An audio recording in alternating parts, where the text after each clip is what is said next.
Today we will be talking about imaginary numbers. Okay, so these are the numbers we are familiar with so far. Natural numbers, which are 0 to 88, 67, and are all positive. Integers, which can be positive and negative, such as -4, -76, but also 300. Then we have our rational numbers, which are numbers such as -1/8, 3.67, 0.5, which are fractions and decimals. And then the little part of the rational numbers are the irrational numbers, for example, pi. And all of these numbers together are the real numbers. There are also non-real numbers, and they're called imaginary numbers. But what are imaginary numbers? They are numbers that were invented. Doesn't that sound crazy? Yes. Well, they were invented to take the roots of negative numbers. So this is how we would solve x squared is equal to 16, right? We would take the root of 16, which is 4. However, how do we solve something that looks like this? X squared is equal to -16. Well, you can, right? It looks crazy. This is why imaginary numbers were invented, to take the square root of negative numbers.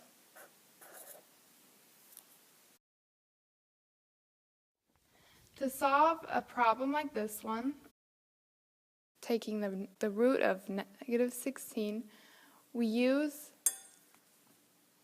I, which is the imaginary number, and it is always equal to the square root of -1. Okay, so back to the problem. We take what we already know, root of 16, and we multiply it times the root of -1.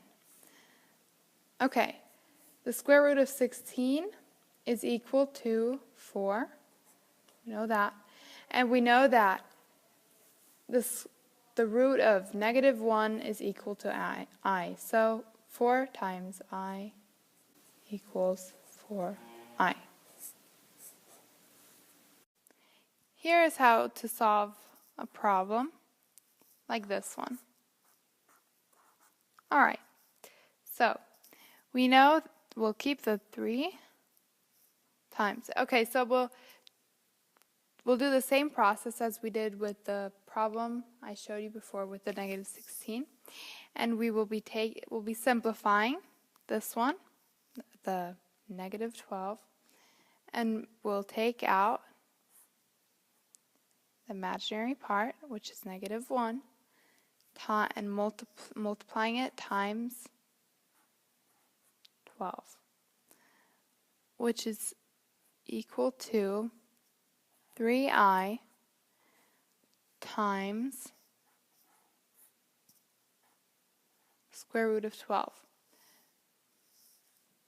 Why is it 3i? Because this here turns into I, and so I times 3 is 3i times 12.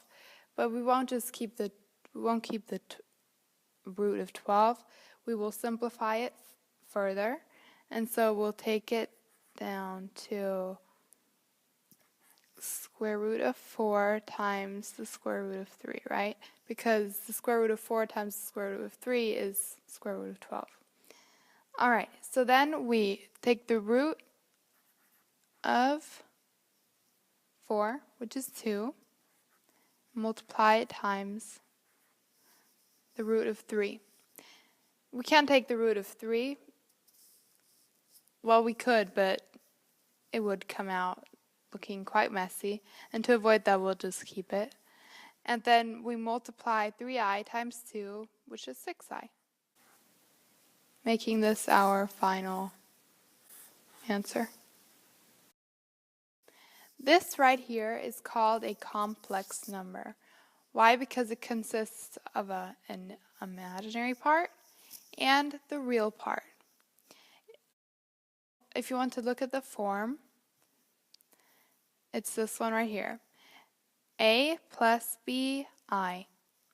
A being the real part and b times I being the imaginary part, because it's multiplied times I, so this here is imaginary. I's can also be used in exponents, such as I to the power of 8. And I to the power of 8 equals 1. Why does it equal 1? Okay, so we know that the root of -1 equals I, right? Then I squared equals -1, because -1 times the root of -1 is equal to -1. Okay, so then we have I cubed, which is equal to I squared times I, right? And I squared is -1, so it is negative, so that equals -I. I to the power of 4 equals, equals 1, because I squared times I squared is -1 times -1, right? And -1 times -1 equals 1. So now if we would do I to the power of 5, we would find out that it equals I. Why is it I? Because it would be I to the power of 4 times I, right? I to the power of 4 is 1, and I is I, so when 1 times I is I.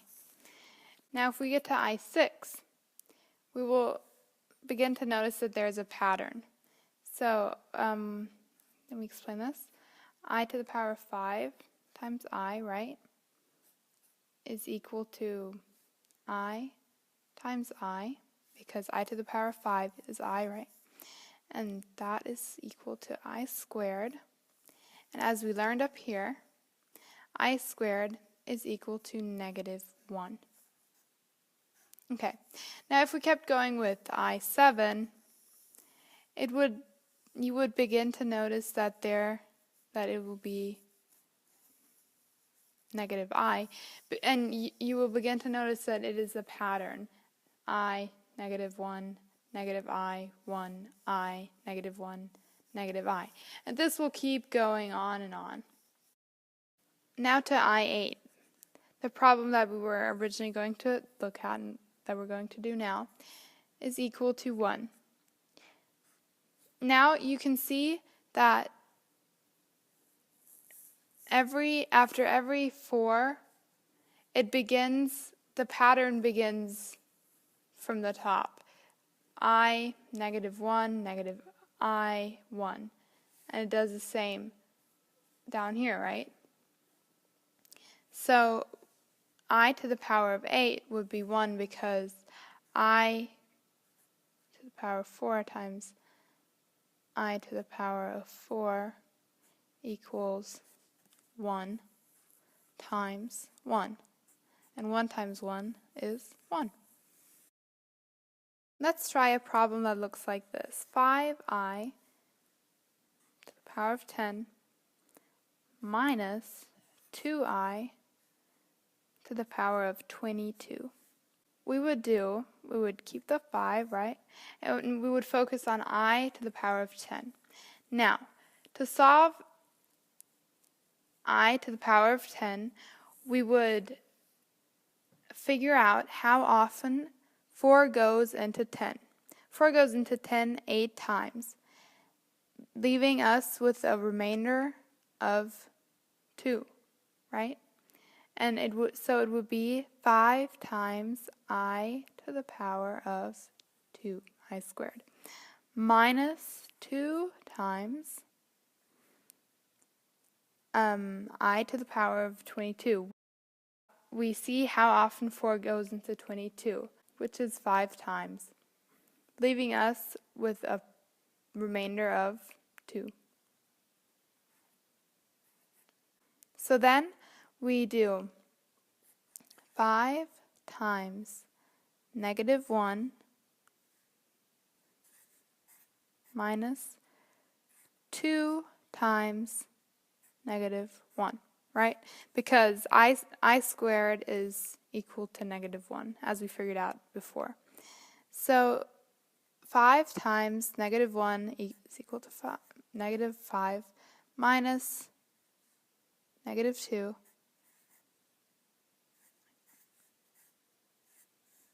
is equal to -3.